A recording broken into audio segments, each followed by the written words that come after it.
Good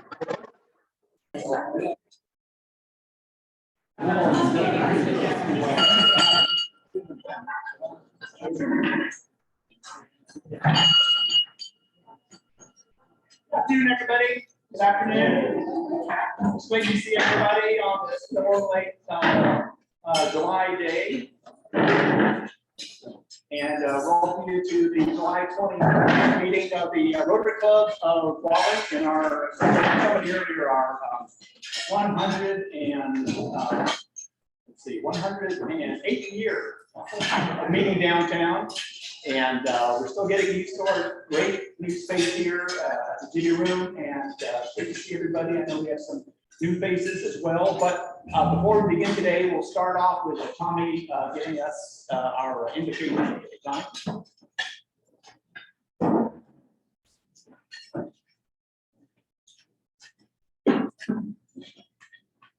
Hope that everyone's having a good morning, and hope you guys are enjoying this fabulous meal. We've got a little invocation for you here. Bow your heads. Blessed are you, Lord of creation. You feed the whole world with your goodness, your grace, your kindness, and your mercy. You nourish and sustain us to do goodwill to all. Bless this food to our use, Rotary to your service. And please remember those who Rotary serves in every corner of the world, and those who take up the banner to go out and do the good work to see them served. We ask all this today. Amen. Amen. Please rise for the pledge.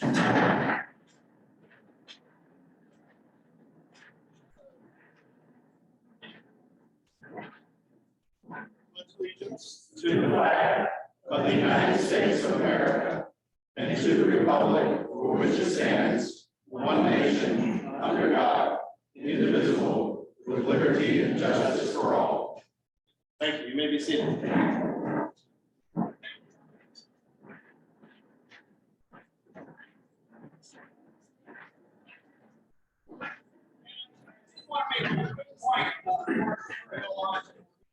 We've been trying to make this the best Zoom experience we can for the people on Zoom, and one piece of feedback we've gotten is that when, and no fault of anybody, but when everybody goes,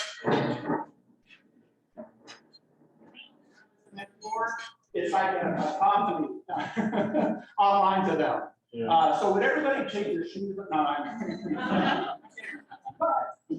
If you just keep that in mind, we're going to try and do something with the bottom of the chairs or whatnot as we go on. But if you could just sort of lift it as you move your seat, we appreciate it. They appreciate it on Zoom. Thanks.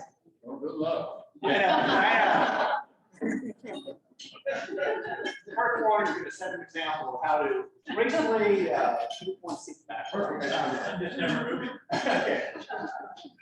But we do have guests here today. So Linda, if you'd like to start that part off, please. And for you guests who are here, Linda is our longtime trusted, get along without or why without her, do anything without her executive secretary for our club.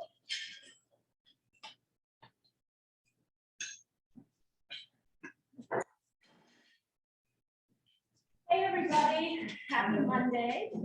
We do have some guests today. Tiffany, one of our newest members, but not one, but two guests today. If you'd like to stand up and introduce her. Sure, good afternoon, everybody. So I have Kayla Burley, who's joining us today with Youth Villages. Sure, yeah, I am Kayla Burley. I work with Youth Villages, our office in Durham, we work with at-risk youth right at foster care. I'm a North Carolina native, and yes, I'm here.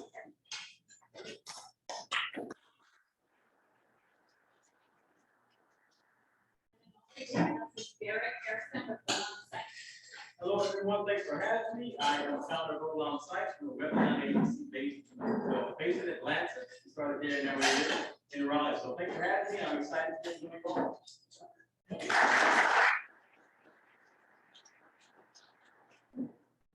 And conveniently seated right next to him, we have another guest who is a potential member, Christopher O'Brien.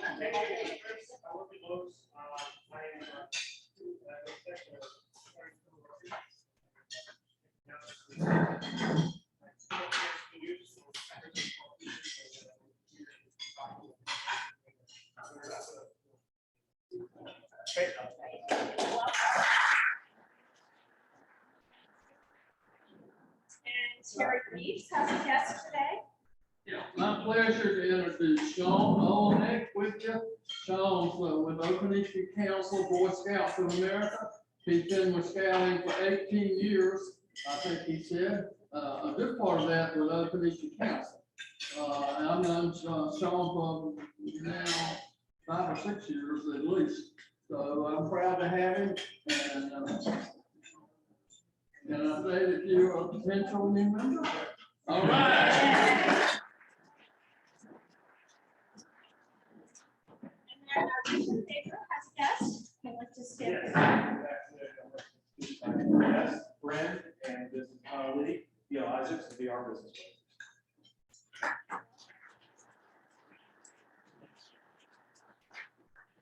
Once again, we have Lawrence Davis's assistant, so welcome.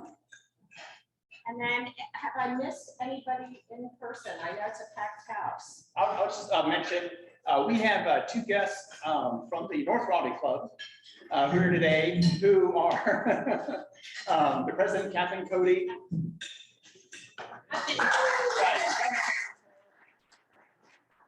And I'm sorry. Welcome.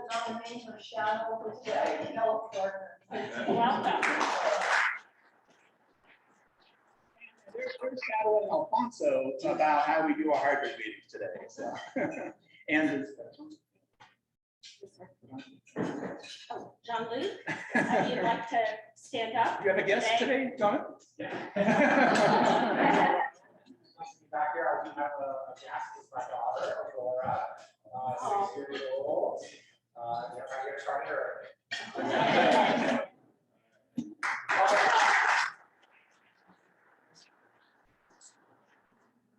And if anyone on Zoom is a guest, please unmute yourself and introduce yourself. Okay, well, thank you, everybody. Welcome. On each table, as everybody knows, we have the blue heart buckets, and for the guests that are here, we put change or spare dollar bills into these, and they go towards Alzheimer's research in North Carolina. So demonstrating how to do that in the altitude. And are there any happy dollars today? Frank, any dollars you can shake loose from the happy dollar tree? I see one over there. I got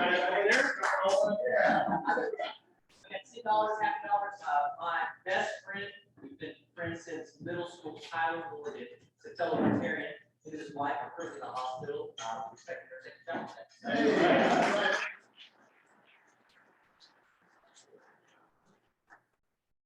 Anybody got? Stand up.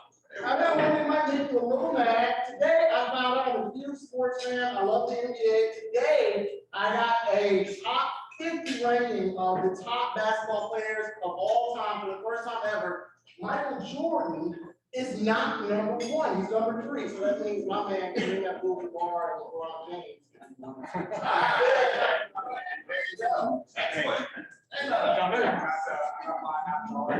On Saturday, me and Aurora's first time volunteering. Hey, congratulations. That's great. Good to go. Thank you. These are some of our upcoming programs that you've seen before. I've mentioned them before. And we have our midsummer break in August. We've added after that, and Richard will be talking about a little bit. We'll have the head of the Adopt a Screen program in the city of Raleigh talking to us. I did want to mention one thing. You didn't notice about this, but our Rotary zone, just put out a notice that they have a new program called Club 27. And so for any of you who find yourself in a job search or thinking about a job search, once a month on the 27th at 7 p.m., they'll have a joint Zoom call to talk about leads, interview techniques, things like that. And this is where you can sign up for it. First one is next month. With that, Tommy, do you want to come up and introduce a new feature that we're starting this year? Yeah. So guys, In an effort to make the club meetings fun and to get to know each other and to know a little bit more than we knew when we came here, we're starting a new segment. And the new segment, we're going to call it Nosy Neighbor. And the nosy neighbor just wants to know a little bit about you, wants to know a little bit about what's going on in your life, who you are. We sit next to each other every week. Maybe you see people come up here and talk, or you talk to them next to them at their table, but maybe you don't get to know as much about them as you'd like. I've been in the club for a couple of years, like to know Kurt more, like to know Bill more, know you guys a little bit from being here, but love to know a little more. So, you sound like my wife. So what we're shooting for here is just to ask some softball questions. So if you're asked to do this in the future, we don't want you to be afraid of it. It's nice and easy. We're just gonna ask you some questions. Richard Averett offered to be our guinea pig today. He got this list in advance and picked 2 questions he liked. So if these seem uncomfortable, it's because he picked them. I didn't do it to him. Just want everybody to know that. So Richard, if you want to stand, let's get to know you and do some nosy neighbor. All right. All right. Like that. I wish I was better looking host. It is what it is. All right. Richard, tell the room. Oh, you want to come up front? Oh, come on. Let's do the owl. Come on, Richard. We'll let you be up front. Richard, tell these folks about the craziest experience of your life. And let's step forward to wrap the light a little bit. I used to work for Smithfield's Chicken and Barbecue for 20 years, and I was a closing manager at the store on 40 and 42 Garner. I'm sure you've been to the beach, been there every time. I remember one time, an employee told me there was someone choking in the restaurant. I walked in and I saw this huge Harley Davidson guy. When I say Harley Davidson guy, it wasn't some like suburban guy does on the weekend. I mean, this was his profession, right? And he was choking, and he was so big. I got a pretty good wingspan. I couldn't get his arms around him. And I remember my face being up against his leather vest, and it was August, and there was sweat, and who else would know what was going on? And I did the thing, and chicken bone popped out right into her. So I probably saved the Harley Davidson.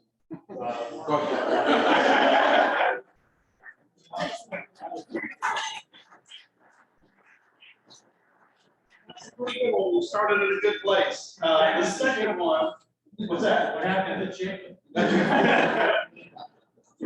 Second one, favorite TV show or favorite movie? Jaws. And why? Jaws. I watch it every year on my birthday. To me, it's not about horror movies, it's about small town politics, about those 3 characters. And full disclosure, I'm getting a highlight of my life. There's a Galaxy Bomb this weekend. Richard Dreyfuss is going to be there. And I am, as the kids say, shook beside myself. I can't wait.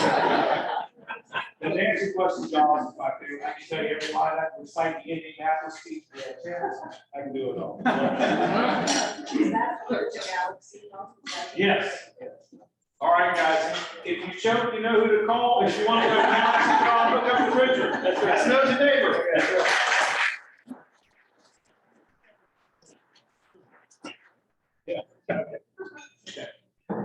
I remember Jaws. I saw Jaws last weekend. Certified for scuba diving. Scared to death. Patty is where's Patty? We have a special presentation. That's why I kept Tommy up here. That Patty's going to make that involves Tommy.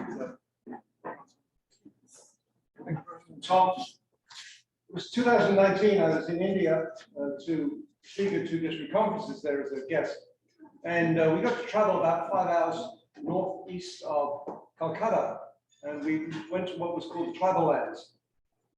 This is where Rotary was doing a goodly number of projects between the Rotary Club of Calcutta and some clubs in Spain and some clubs in the United Kingdom. When we talked to the folks in the villages there, it was fascinating because they told us the women had previously, prior to the work being done by Rotary, had to go to the bathroom at night in the fields. That's bad enough.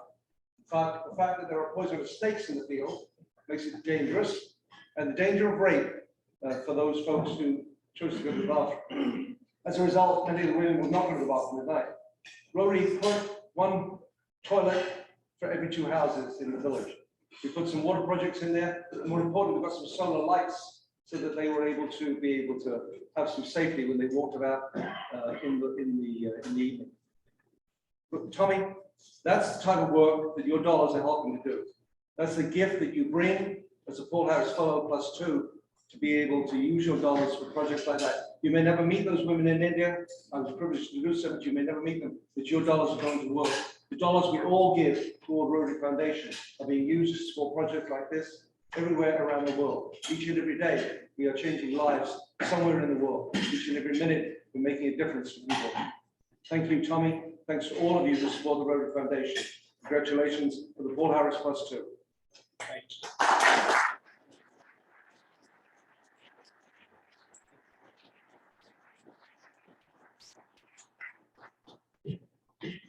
And again, for our guests, the Paul Harris Foundation is signifies donations to the Rotary International Foundation for use around the world for uses like Patty just mentioned, and many others.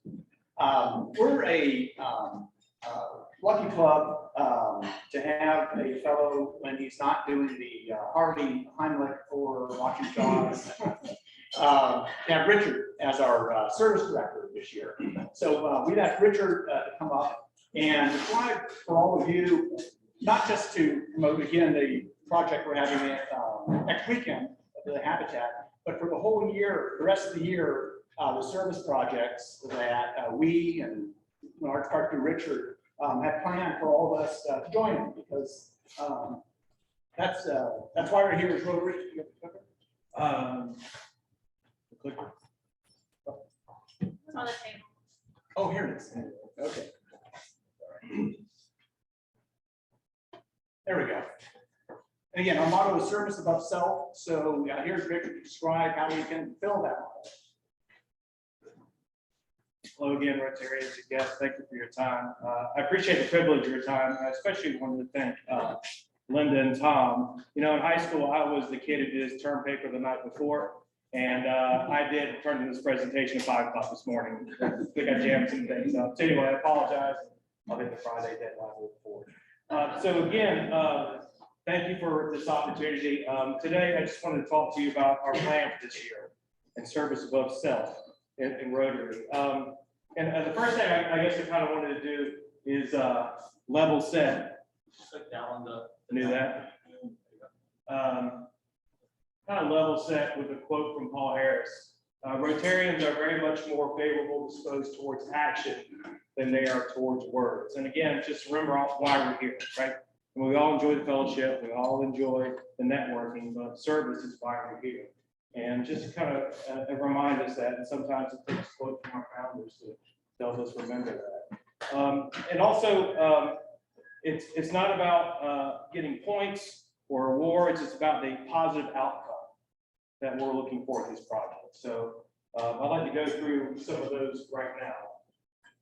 First, Habitat for Humanity. As many of you know, Habitat for Humanity's mission is to build safe homes in our community. Kevin Sumners leads that project. We've got our first one this Saturday. And I want to commend this group. We've only got 1 slot remaining. Last week we had 11, so thank you all who signed up. We're going to be doing the Habitat build July 22nd and May 23rd. City of Raleigh cleanup, as Tom alluded to, we're being involved in 2 river cleanups. The first one is August 20th, and we haven't set a date in the one in April. We're going to be heading towards Lions Park, where it needs a lot of work and a lot of TLC, so looking forward to seeing folks there.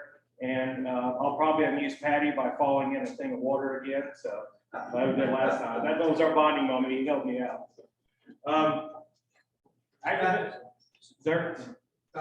That's right.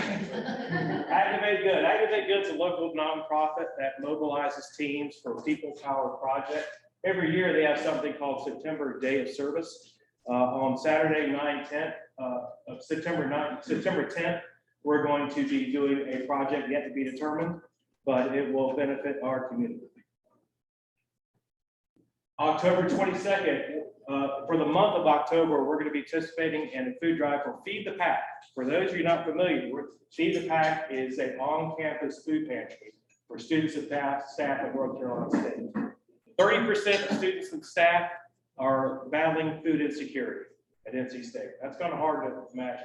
For those of you who went to NC State, the campus is located at one of the old convenience stores, and they have pantry, refrigerator and everything. So we're going to be participating in a month-long food drive. I know Tommy and Cindy Pula will offer their offices and their trucks. They'll gather these items. So again, this will be a good old-fashioned food drive. We'll have a list of items. It'll be a month long. We're going to set a precedent. Note in the Pocket. I know some of you are familiar for this. They are a local agency that collects new and gently used clothes for children in need. We're going to schedule a clothing sorting event for them. And don't get me wrong, this is not like one big giant thing of laundry and just fold. It's very organized. They use new and gently used items. It'll be a great event. Again, just to get to know each other. Salvation Army, I know this is familiar to many of you. This is our bell ringing thing. And for this in particular, I want to really call on our new members. There's no reason that people like Kevin and Bill should, do all carrying the water every year. So I want to really make this a purpose, looking after our new members. And also for me personally, it was time to really get to know many of you all. So we're gonna exceed our hours goal from last year.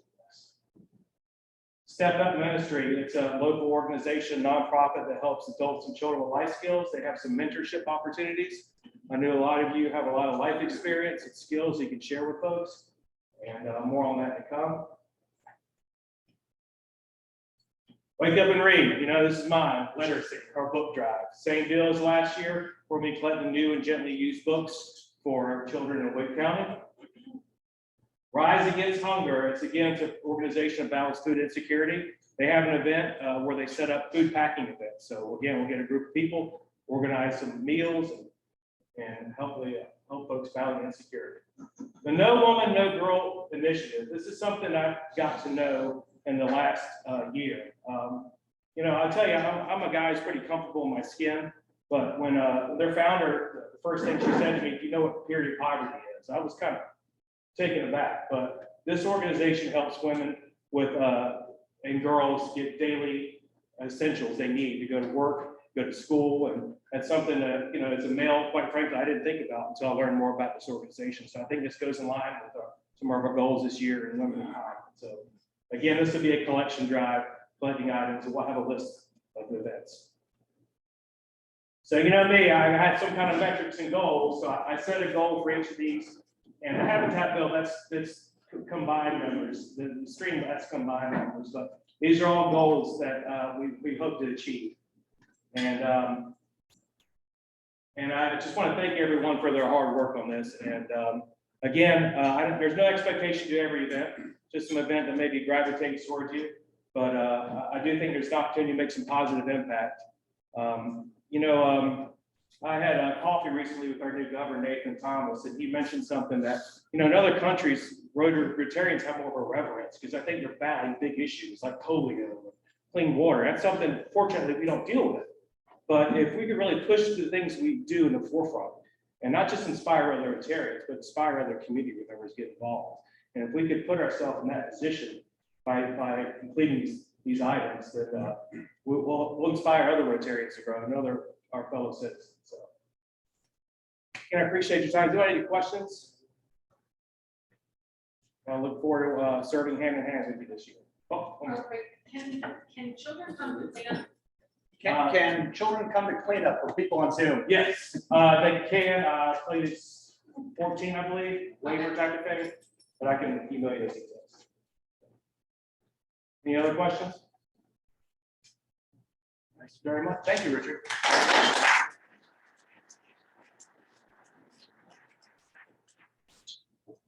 And next, we'll have our Spears membership chair come up. I did want to mention that our guests from North Raleigh brought their club banner for us. So it's a nice custom and Rotary exchange club banners whenever you're visiting another club. So we appreciate that. Thank you. Harrison?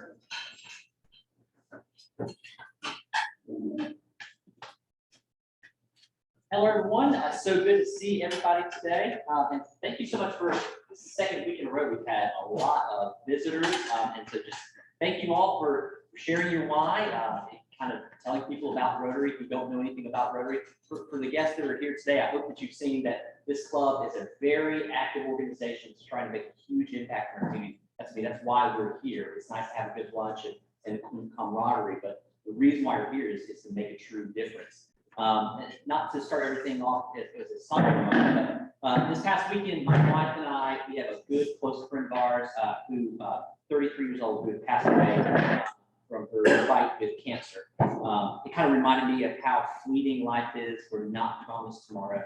And it just reminds me of that we need to make the most of what we have every single day. So I just want to say I'm blessed to be able to serve beside each and every one of you guys here, because to know that someone my age, their life was cut short off of something that they had no control over, man, I'm just blessed to be here with you guys. So I know I talk a lot about remember your why, and what is your why. If you don't know what your why is for Rotary, take some time to think about it, because you're not promised tomorrow. So with that, I want to talk one thing real quick. We have our next service social. Raise hands. Who's going to the service social on Wednesday? Okay, there's a lot of hands that are down. Hopefully, what that means is that on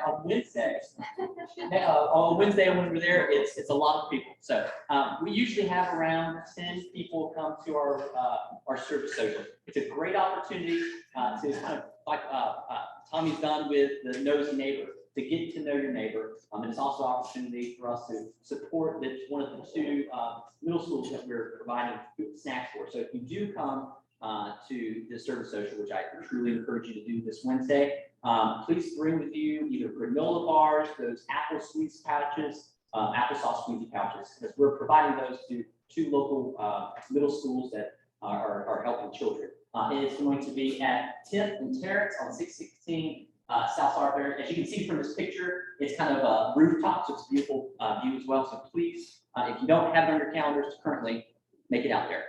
And lastly, Jean-Luc, if you will please come up with me up front. Today, we are honored to have Jean-Luc, his second reading. Really happy to have him up. So Jean-Luc, as a reminder for everybody, was born and raised in Phoenix, Arizona. He graduated from the University of Arizona, and he started his career with Mutual of America Financial Group in Dallas, Texas. But he moved here back in June, so I'm truly excited to see that he's already getting plugged into our community.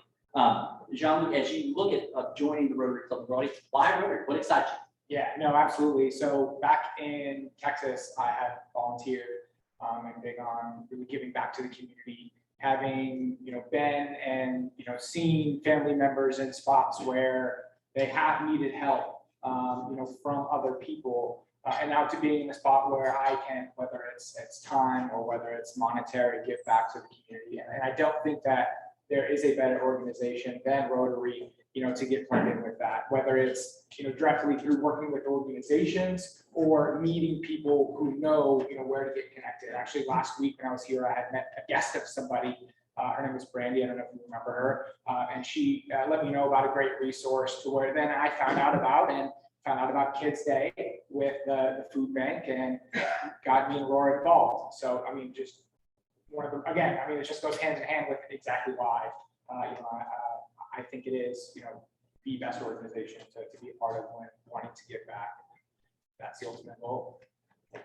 Yeah, thank you. Look, guys, he's got a great heart. He works with a lot of nonprofits in our area already with his job. So if you haven't had an opportunity to meet Jean-Luc, please reach out to him, say hello. I love just saying his name, Jean-Luc. So anyways, thank you so much. If you got any questions, please reach out to me and make sure to say hello. Thank you so much. Thank you. I appreciate it. Thank you.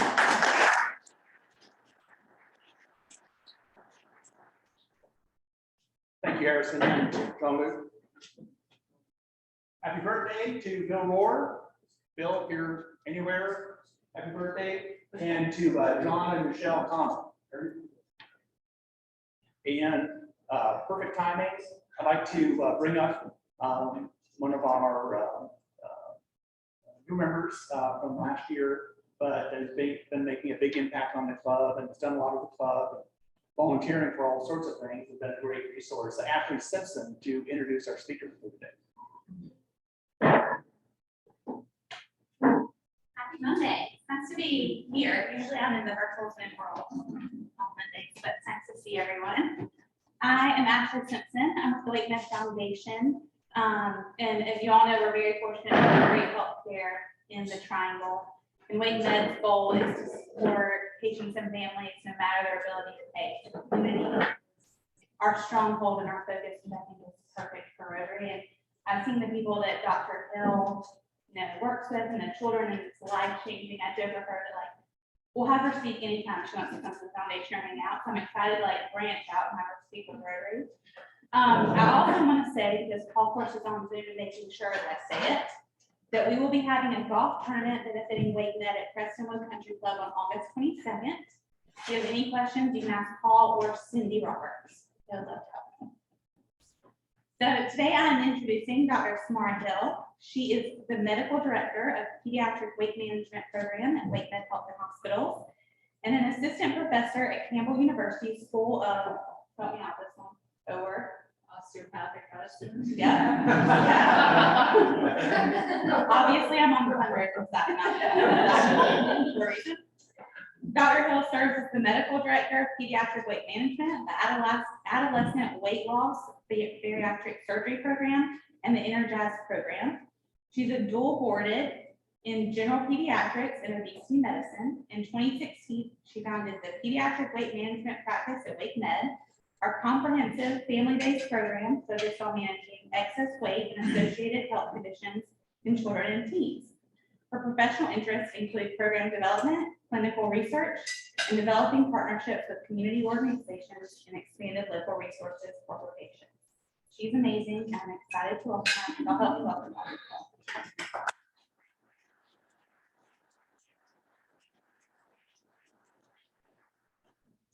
Hello, thank you guys so much for having me. I have a little PowerPoint presentation, but this is pretty informal. Please, stop me, ask questions. I'm going to chat a little bit today about kind of the state of childhood obesity in our country, North Carolina, and our county, and what we do at WakeMed to address this disease. You should have a clicker, right? Oh, I have a clicker. Press the down button, or you prefer to ask this time. Okay. I'm also very impressed with all the service projects you all do at Rotary.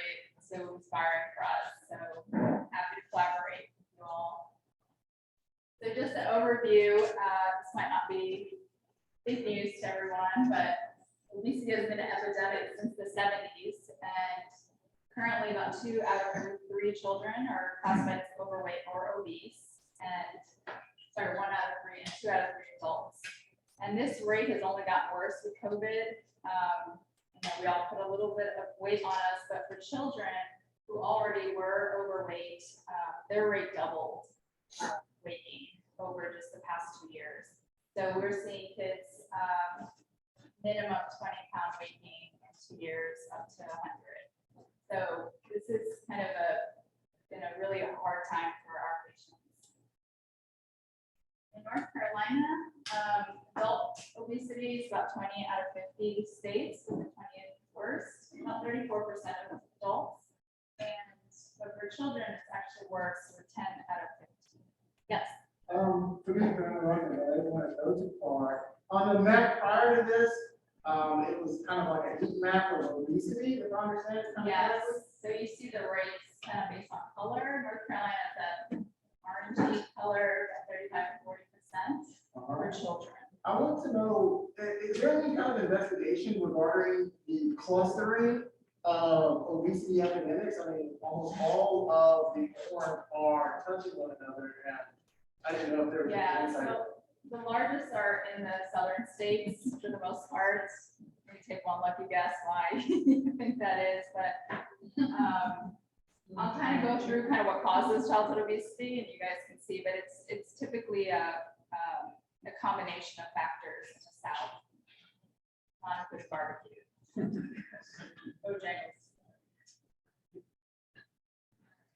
Wake County is about the same as the national average, but it's actually higher than the rest of North Carolina. This is a little bit outdated data, but that's the So what is most concerning about obesity is that long-term data has shown that it actually is decreasing lifetime expectancy in children who struggle with obesity early on versus adults. They might lose like to 9 months of their lives. Children are already back 2 to 5 years life expectancy, and this is much worse if you have severe conditions like diabetes on top of obesity. And so I think a lot of the misconception is that children will just outgrow this like during puberty, or they'll just get taller. A lot of the parents say this is what I looked like when I was a kid, but we're kind of living in a different environment than when we grew up. And we find that half of these children who, as young as 2 and 3 years old, who struggle with obesity, they continue to be obese as adults. The same with the years of health problems that are accumulating. And this is even worse in teenagers. These are all the health conditions that we treat in our clinic. This is all caused by obesity. So similar things that you see in adults, we treat for in our patient population. Particularly like the cardiovascular, the children who have high cholesterol, already hypertension, on medications. We try not to and prevent it as much as possible. Type 2 diabetes, we collaborate with our endocrine fellows at WakeMed, and a lot of these girls have early puberty, irregular periods, or the boys will have delayed puberty because the hormones from the excess fat cells. You'll see a lot of structural like bone issues, back feet, Blount's disease, where the legs are kind of bowed early on from the extra weight on the body. Early cause of gallbladder disease, number 1 cause of fatty liver in children. And as much as sleep apnea, we do a lot of sleep studies and CPAP machines for our children as we continue to work on lifestyle changes. And then the biggest one is the psychosocial part, which is kind of the tragedy of the disease, and that there's a big stigma around obesity and weight, a big blame on the patient and the families that it's their fault. But as we understand now that obesity is actually a hormonal disease, and a lot of our body is fighting us as we try to lose weight. But there's still that prejudice bias against these children from their teachers, their peers. And they did a recent study that showed that the quality of life scores of children with obesity are 1.3 worse than children with cancer. So just imagine living in a body that is just not accepted by anybody, especially for our middle school and high school students. So what has kind of caused this over the years? It's kind of a combination of things. You know, the food system has changed. We're promoting more processed foods that are much cheaper than healthy foods. Portion sizes have only increased. I just came back from a trip in Europe and surprised how tiny all the little cans of soda are. Just like, you just go kind of different world than the rest of the world. Schools now all have vending machines, access to sugary drinks. The school breakfast in North Carolina, basically juice, and they have like corn dogs and biscuits and muffins, and it's just all like sugary things and really no other options. Gym time has reduced, so middle school and high school now no longer require like daily PE. And there's also a lot of green spaces, you know, safe spaces where kids can just go outside and play. And then the screen time, of course, is just increased. And a lot of our families are now working, so they don't have a lot of time to cook, or they eat out for convenience. Some of the families don't even know how to cook, so that's part of it. And then also sleep affects your hormones, your stress level affects your risk for diabetes as well. These are all kind of things that are happening. Southern states, the food tends to be higher in, you know, fried foods, higher in cholesterol, higher in carbs. The food here in the schools, very similar to the rest of the country, but there's a lot more like biscuits is like a form of carb that they have here. They don't really have it in the Northeast. It's a lot hotter, so activity could be a little bit more challenging. So how do we manage this? This seems a little overwhelming. And it really is a community effort. We try to do our part at WakeMed, but it's really going to come down, I think, long-term to policies at the national and state level. So we started this team in 2016. It's actually larger than this. We've added 2 more dietitians. But we have medical providers, so we handle all the medical side of the disease. We'll see patients and we'll do all their blood work and look for diabetes, high cholesterol, and irregular periods, and actually manage them themselves. And then our nutritionists they'll see them right after we see them after that first visit. Every month they'll see one of us on our team,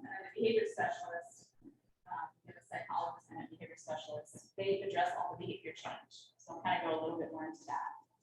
We have 4 different locations all over the county, really to meet people where they're at and improve access at WakeMed.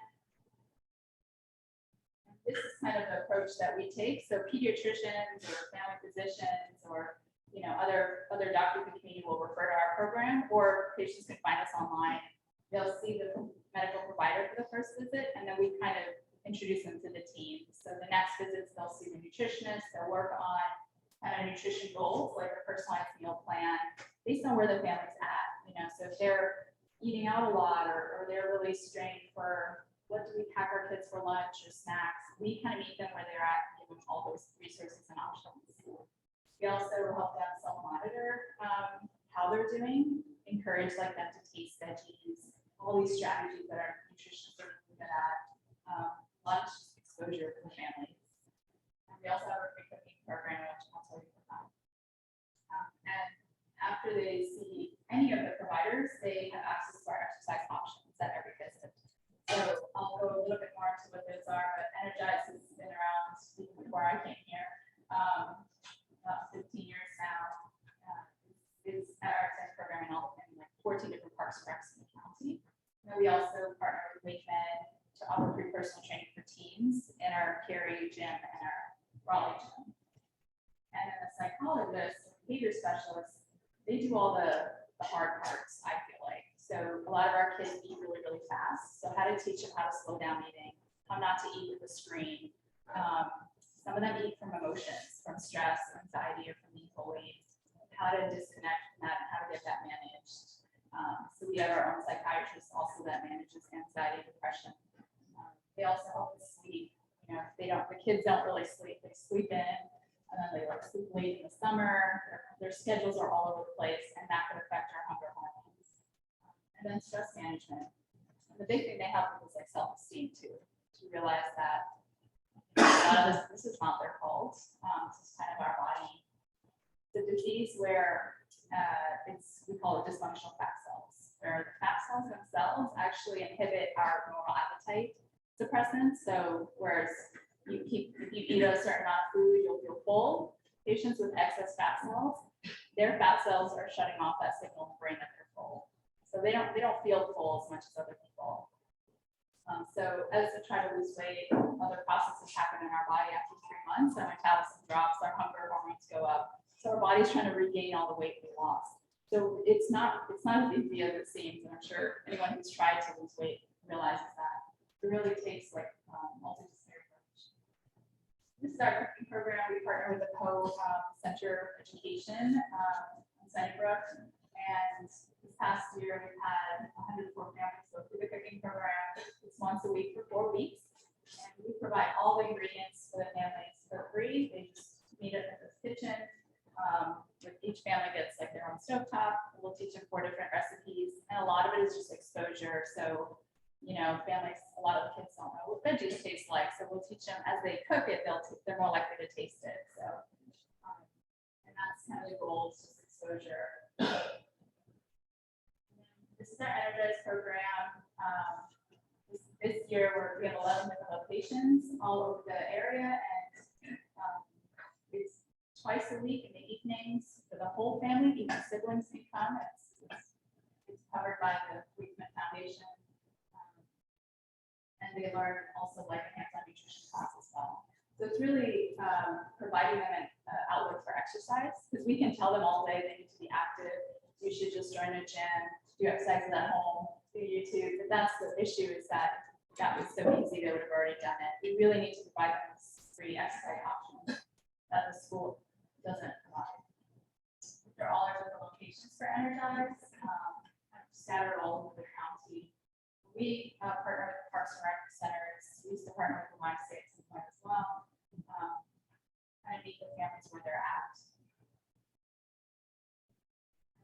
Recently did an analysis of the outcomes of our study, looking at weight changes and how we improve cardiometabolic factors. And this past year, we saw 5,000 children in our clinic, and 61% had improved their weight status, 78% with diabetes improved their sugar levels, 67% with fatty liver improved their lab levels, and a large majority improved their bad cholesterol levels.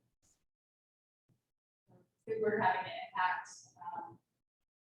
these 5,000 children, there's a lot more. This is one patient, didn't mention, we also have a bariatric program. So to manage obesity, you kind of work with lifestyle medication, lifestyle changes, then you have to add on weight loss medications for some of these children, and then surgery has to be an option for some of these teens as well. So this is all that he's like 23 now, but he was 18 when he had the surgery. He lost 100 pounds after a year, which is pretty typical, and reversed his diabetes and his high cholesterol. That tells me now he's just like, feels like he has a new body and he's got a new lease on life. So that's just the joy we see in the families, appreciation that they're being heard, that they understand this is not their fault. And I wanted to like thank Ashley also and this Awaken Foundation, because none of this would be possible without them. They provide all the funding for our community programs. All of Energize, the trainers, the dietitians are paid. The foundation, our cooking program, the chefs, all the food that we provide, personal training. The personal trainers are paid for that. All the equipment at all the different sites. And we also give incentive prizes to patients with exercise equipment to encourage them to make those changes. Our training, yearly trainings that we do. We also do some research projects on our program and also how medications affect patients, how Energize affects patients, to improve our so we thank you for bringing that research. That's it. That's kind of an overview of kind of what we do. Yes. Bill, just a question. You guys partner at all with military service recruiters? Oh. So the question was, whether there's any partnership with military recruiters, because I know that right now with obesity and kind of what's going on, there's only 1 in 5 high school kids that actually can meet any of the military recruiting. 1 in 5. And of those, universities and industry are vying for that same 20%. They can qualify. So it's a massive problem without the time. Yeah, we have teams who want to go in the military and they'll tell us they need to lose 50 pounds, but they won't even look at it. So, or they need to lose weight for other reasons. So we help them with that process. It helps those teams when they have a motivator like that. That'd be a get great job. partnership. Yeah. Thank you. Do you see higher concentrated obese children in areas, food deserts? When I say food deserts, they don't have grocery stores, but you can throw a rock and hit the Dollar Tree. Absolutely, Processed food. yes. So the question was, do you see more childhood obesity in areas where there's food deserts? And it's very true, like southeast Raleigh, it's the highest amount of food deserts. It's also the lowest SES, so lack of like socioeconomic status. So a lot of those same factors that make access to healthy foods, access to exercise, driving a car, 2 working parents, all those same kind of social factors we find in that southeast Raleigh location.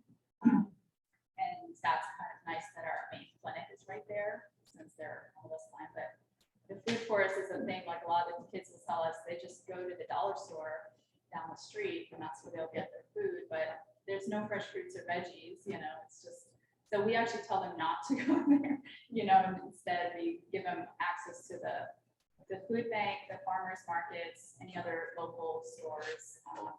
We did collaborate with the food bank to make healthy boxes just for our patients, so they can go get the voucher and just go pick up the healthy box with the recipes, because they actually have fresh fruits and veggies at the food bank, which is awesome.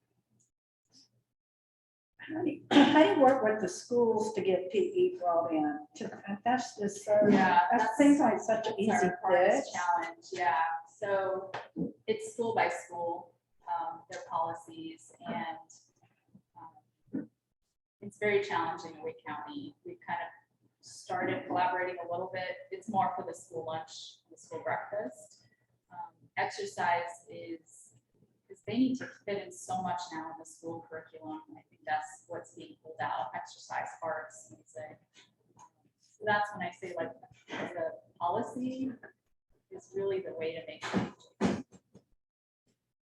Yeah, we're collaborating. We just started with the school. With the food. Yes.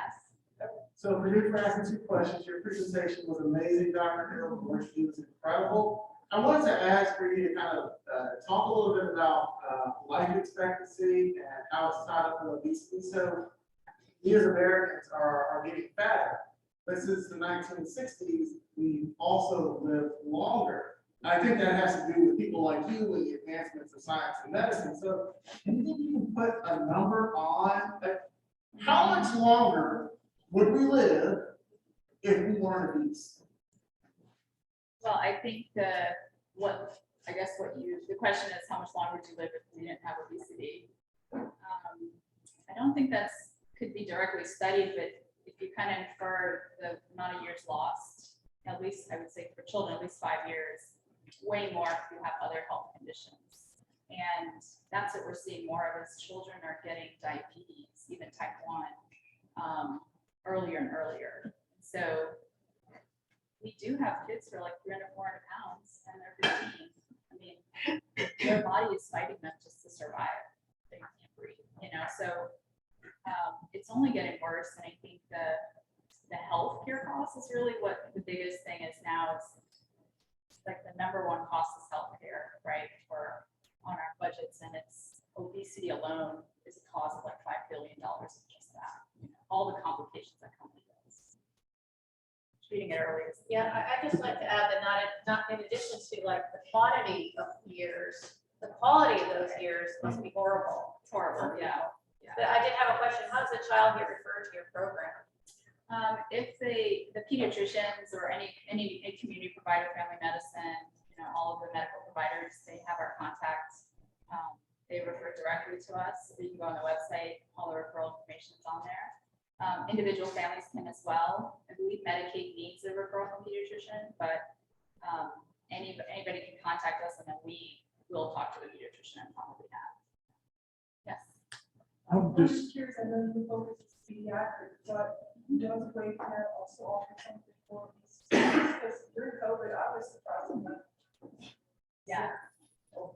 Yeah, so the question is, do we offer adult weight management? The answer is yes. We have adult weight management physicians just like me, and we have bariatric surgery. Perry Hospital is kind of our big center of excellence. So that's where we do surgeries. But the weight management physicians will kind of just do lifestyle activity. We're a little bit more advanced than them because we have all these community partnerships with exercise places, but they do offer the same kind of personal training for their patients. I'm just going to add to Richard. Life expectancy in this country has gone down since 2010. As a contrast to the rest of the industrialized world. And it's due to increase in suicide, drug overdoses, and alcoholic liver disease. Unrelated to obesity, but our life expectancy is going down. The first time that's happened since the flu pandemic in 1980. It's distressing. Sarah, did you have a question? Kenya in 2016, the guys there, they're very well educated. They go to Catholic school and they speak multiple languages. I was talking with one of them and somehow it came up about that. We had never heard of it. And of course, they're very brown, they're very. Yeah, it's sad. It's like a lot of our patients, as soon as they touch our soil, they start gaining weight. You know that add one thing to this weight thing. I think it's important to know that weight nets is very intentional. If you're around Lake County anywhere, you see weight net children, and there's an intention behind that. Dr. Hill talked about how children suffering with some of these problems is really difficult, right? You can be bullied. You don't want to tell people that you're having to go or how to cook or that your family can get directed. So we have the Weight Net Children's umbrella for those reasons, so that a parent can say, oh, I'm taking Billy to Weight Net Children's, and that can be a pediatric visit. It could be an energized or weight management visit. It can be a behavioral health visit. But if you know families or children that need the help, send them to Weight Net Children's. It's all encompassing. And it kind of takes away some of that, uneasiness or insecurity about getting help. Because if we're not saying you're going to see a psychologist or you're going because you're overweight, you're going because you need help somewhere, or maybe you're saying you visit, who knows, but I think that's something really special about that. Dr. Hill, wanted to thank you for your talk. We spent so much time, and as Richard talked about earlier, focusing on things like food insecurity and obtaining food sometimes lose perspective of other health issues in the community, and it's reassuring and it's inspiring to see what you're doing with your program. It's a small token. We'd like to give you a Thank you. copy from us, and thank you very much.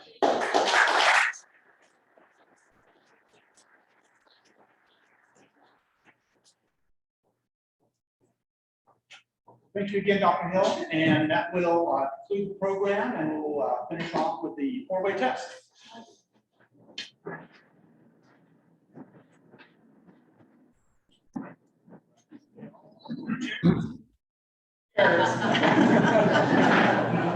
Okay, thanks, everybody. Of the things we think, say, and do, is it true?